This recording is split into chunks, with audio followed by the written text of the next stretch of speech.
Remiantis oficialiu mokslu, žmogaus smegenys centrinis nervų sistemos organas, susidedantis iš daugelio tarpusavyje sujungtų nervinių ląstelių ir jų ataugų. Pagrindinė funkcija uždėta ant galvos smegenų struktūrų – užtikrinti sveikatą ir aplinką. Smegenyse susidaro komandos, atsakingos už tokius procesus organizme, kaip termoreguliacija, medžiagų apykaita, pasirinktinis vystymas, struktūrinių formacijų užtikrinančių organizmo adaptyvius gebėjimus, neurohumoralinis reguliavimas ir daug daugiau. Paprastai žodžiais tariant, smegenis galima paliesti rankomis. Jos yra materialios ir atlieka savo funkcijas, nepriklausomai nuo aplinkos sąlygų. Šiame vaizdo įraše norime papildyti šią oficialią nuomonę su kitais duomenimis, kuriuos fizikos profesorius Aleksandras Michalovičius Khatibovas gavo praėjusio amžiaus 90-aisiais tiesioginio seanso metu su Žemės planetiniu protu. Kokie tai yra Aleksandro Khatibovo darbai, net ir pačia bendriausia prasme. Tai informacija apie naujo mokslo pagrindus, išreikšta skaičiavimais, paaiškinimais, nauja terminologija ir energijos fizikos bei smegenų fizikos įrodymais, visiškai suprantant, kas tai yra smegenys. Noriu pabrėžti, kad žmonės bet kokius mokslinius atradimus ir techninius išradimus gauna tik iš mūsų planetos protų, kurį jie vadina visagaliu kūrėju, o kažkas ir dievu. Nuo pat pradžių tai padaryta, kad planetinio proto evoliuciją skatina protingi žmonijos atstovai prie jo budrios kontrolės.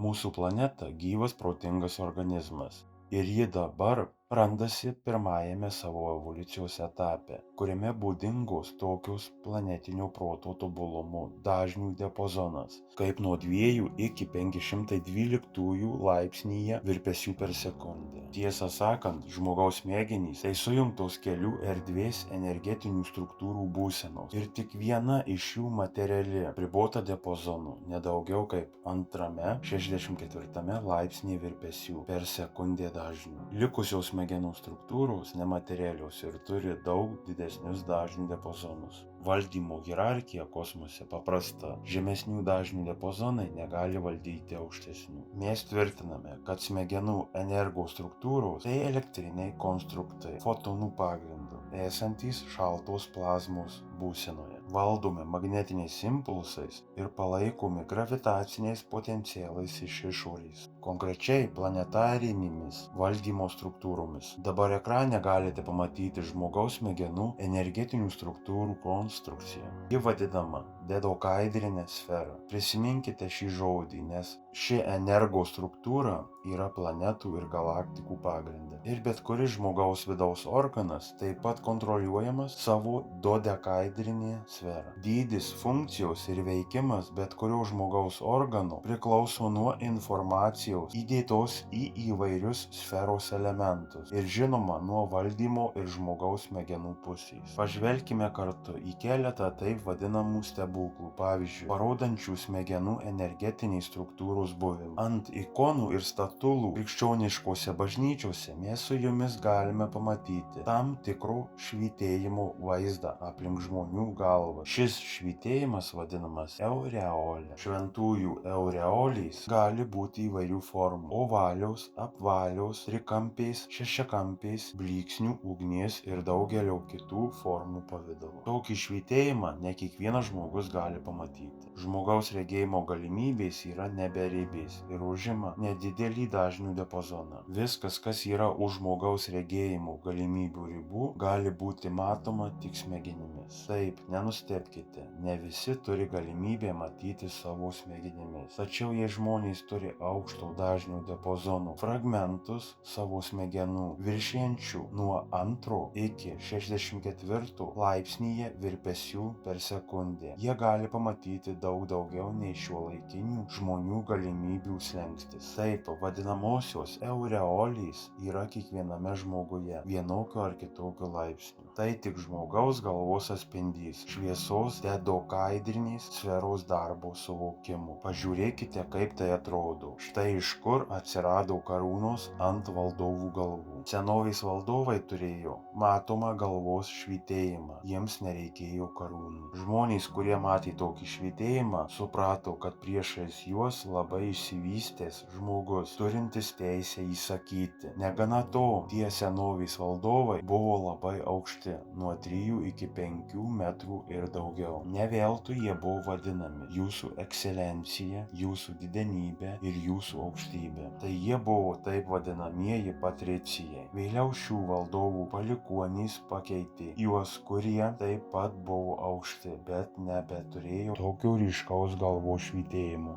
Buvo priversti dėvėti karūnas, vainikus ir kitus galvos apdailus, pagamintus iš aukso, sidabro ir brangakmenių, kad būtų bent šiek tiek panašus į savo protėvius. Visas žmogaus kūnas turi panašias energo struktūras. Šios struktūros gali būti drąsiai vadinamos sutvirtinančiu žmogaus kūną karkasu. Tik šios konstrukcijos yra elektrinio ir magnetinio pobūdžio. Jie papildo savo potencialą iš išorės, sąveikaudamos su tuo pačiu armatūros karkasu, bet šį kartą su Žemės atmosfera. Atmosfera tai planetos dedokaidrinės sferos struktūros dalis. Tai struktūra skirta gauti energijos srautus žmogaus gyvybei ir ne tik. Kitas pavyzdys. Žmonės patyrė galvos traumas po nelaimingų atsitikimų ar kitų ekstremalių situacijų, po kurių trūksta kaukolės dalies ir atitinkamai smegenų. Kaip tokie žmonės gavę katastrofišką smegenų ir kaukolės dydžio pasikeitimą toliau gyvena kaip normalūs žmonės? Juk tai beveik neįmanoma.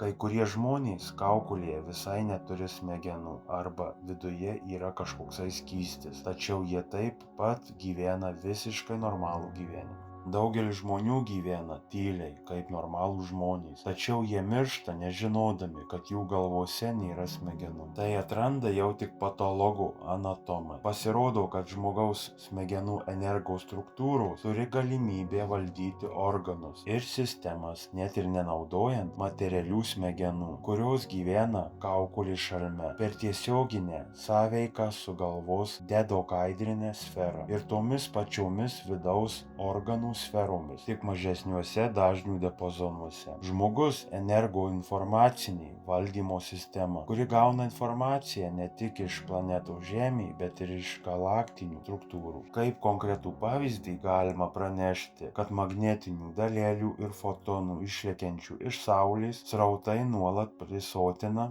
visą žmoniją naujomis neuronų sujungimo schemomis žmogaus smegenyse ir kiekvienam smegenų genotipui atskirai. Naujų smegenų neuronų jungčių grandinių įvedimas žmogui dažnai yra labai skausmingas. Nuolatinio žmogaus palaikymo procesas ne tik neuronų jungčių schemomis, bet ir kitais energijos srautais vadinamais gyvybės palaikymu. Žmogaus vaisius ir jo energo struktūra gyvenimo procesų metu naudoja energiją ir gauna ją iš išorės, kad kompensuotų šiuos nuostolius. Šis energijos srautas laikui bėgant mažėja, o žmogus sensta. Jo kūnas tarsi išdžiūsta ne tik iš išorės, bet ir dėl to, kad jį kuriantis srautas tampa mažesnis nei jaunystėje. Absoliučiai visi žmonės po 32 metų pradeda išeikvoti savo gyvenimo išteklius. Ir visi vyresni nei 53 metų žmonės jį beveik išeikvojo. Kitaip tariant, pagrindinė daugelio ligų priežastis yra efektyvumo praradimas, kontroliuojant žmogaus smegenis, vidaus organus ir sistemas.